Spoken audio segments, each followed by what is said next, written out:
Let's jump straight in. Some of these places have been studied for over a century, and researchers still walk away with more questions than they started with. Number 9. Puma Punku. High in the Bolivian mountains sits a ruined temple complex scattered with giant stone blocks cut so precisely that the corners are dead straight, the holes are perfectly round, and the surfaces feel almost polished. Modern engineers have checked the angles with laser tools and they still match up. The stone is andesite, tougher than most of the metal tools that would have existed when this was built. So how did people without iron chisels or power equipment shape rock this cleanly? Researchers think the Tiwanaku builders relied on stone hammers, sand abrasion, and enormous patience, essentially sanding the rock down over years. Nobody, though, has managed to recreate that finish using only period-appropriate tools, even with modern volunteers attempting to replicate the process by hand. It looks less like ancient masonry and more like a granite Lego set. We roughly know when it was made and who made it, we just can't explain the precision. It's one of those sites where the mystery isn't the who, it's the how. Number 8. The Nazca Lines. Across the desert plains of southern Peru are hundreds of enormous drawings scratched into the earth. A hummingbird, a monkey, a spider, geometric shapes stretching for hundreds of feet. Here's the strange part. These lines are so massive you can't actually make sense of them from ground level. You need to be airborne to see the full image, which means the people who created them likely never saw their own work the way we do today, from a plane window thousands of feet up. The Nazca people made the lines by clearing away the reddish surface stones to expose the paler soil beneath, like scratching a message into a city-sized chalkboard. Historians suspect religious motives, maybe imagery meant for the sky, or possibly some kind of astronomical calendar, but without any written record from the Nazca themselves, most explanations remain educated guesses dressed up in academic language. Even satellite imagery and drone surveys have only added more lines to the count without answering the original question of why anyone would draw something they'd never get to see. Number 7. The Baalbek Trilithon. In modern Lebanon stands an ancient platform whose foundation includes 3 stone blocks so enormous it's almost absurd. Each one weighs roughly 800 tons, heavier than a fully loaded jumbo jet.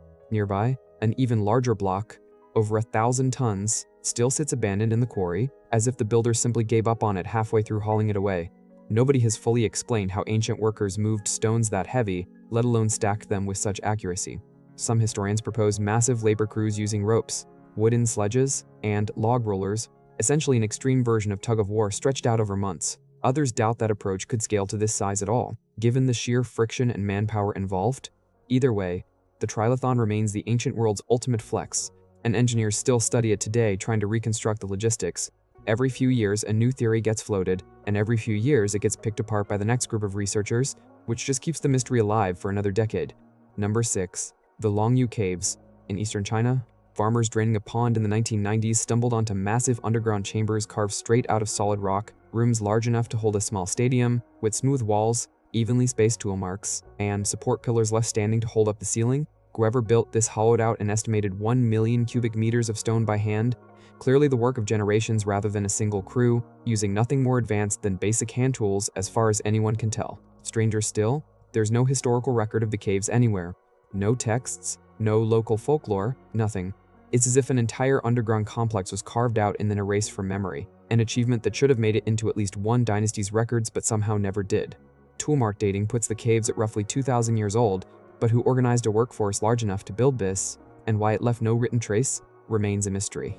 For a project this size to vanish from every record feels almost deliberate, like someone wanted it forgotten. Number 5. Gunung Padang. On an Indonesian hillside sits what looks like a natural hill covered in stacked stone terraces, but it may actually be one of the oldest constructed sites on Earth. Some researchers claim the deeper layers date back over 10,000 years, potentially predating the pyramids by thousands of years, which would put its construction before humans are believed to have developed organized agriculture or permanent settlements of any kind. That claim sparked a serious fight among archaeologists, with many challenging the dating methods used. Even skeptics, however, agree the site contains genuinely ancient stonework built into a volcanic hill, so the real dispute isn't only who built it, but how old its oldest layers truly are, and that question remains unsettled. Until the dating methods are agreed on, Gunung Padang will keep sitting right at the center of one of archaeology's messiest arguments, with new papers and counterpapers published almost every year. Number 4. The Yonaguni Monument. Off the coast of Japan, divers found something that resembles a stepped pyramid resting underwater, complete with sharp right angles, flat terraces, and stair-like ridges, sitting roughly 75 feet beneath the surface. Some scientists argue it's a natural rock formation, shaped by ocean currents acting on a certain type of sandstone over thousands of years, a process that does produce oddly geometric shapes elsewhere in the world. Others insist the angles are far too clean to be accidental, suggesting an ancient structure that was submerged when sea levels rose after the last ice age. The debate has split into two camps that refuse to budge, and until someone finds definitive proof either way, Yonaguni stays underwater and unexplained, quietly outlasting every argument made about it, its true origin hidden somewhere beneath the waves. Number 3. Nan Madol. Off a small Pacific island called Pohnpei sits an entire city built out on the water.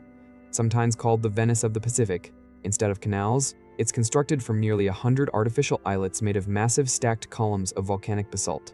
Some columns weigh several tons apiece, and the whole complex involves millions of tons of stone in total. Here's the catch: the nearest source of that specific basalt sits on the opposite side of the island, meaning builders somehow hauled enormous stone columns across the land and then out onto open water. Local legend credits twin sorcerers who levitated the stones into place using magic and chanting alone. Archaeologists lean toward more grounded explanations involving rafts, ropes, and considerable manpower, but the precise logistics remain unresolved. And honestly, the sorcerer story sometimes sounds just as convincing.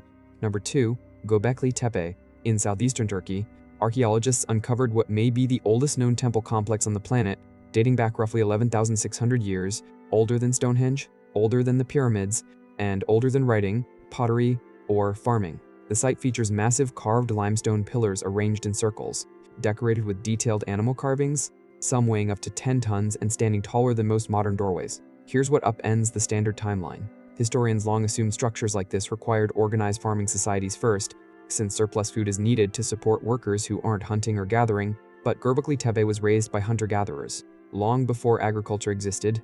So either our understanding of how civilization developed is wrong, or these hunter-gatherers were far more organized than history has given them credit for. Some archaeologists now argue the entire timeline of human development needs a rewrite because of this one site alone.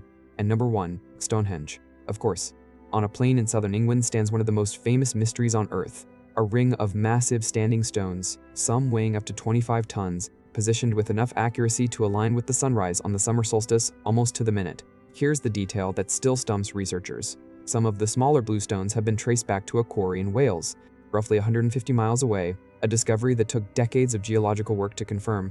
That means ancient builders moved multi-ton stones across 150 miles of hills, rivers, and forests, without wheels, metal tools, or draft animals strong enough for the job, at least as far as anyone knows. Theories range from sledges and log rollers to boats along ancient waterways, to newer ideas suggesting glacial movement did part of the work naturally, carrying the stones most of the way before humans finished the job. But nobody has conclusively proven how it was done, or fully agreed on why it was built at all, whether as a calendar, a burial ground, a healing site, or something else entirely. Thousands of years later, Stonehenge is still standing, and we're still standing around it, scratching our heads, no closer to a real answer than the people who first started asking the question. That's all for today. These sites remind us that history is still full of gaps we haven't filled in yet.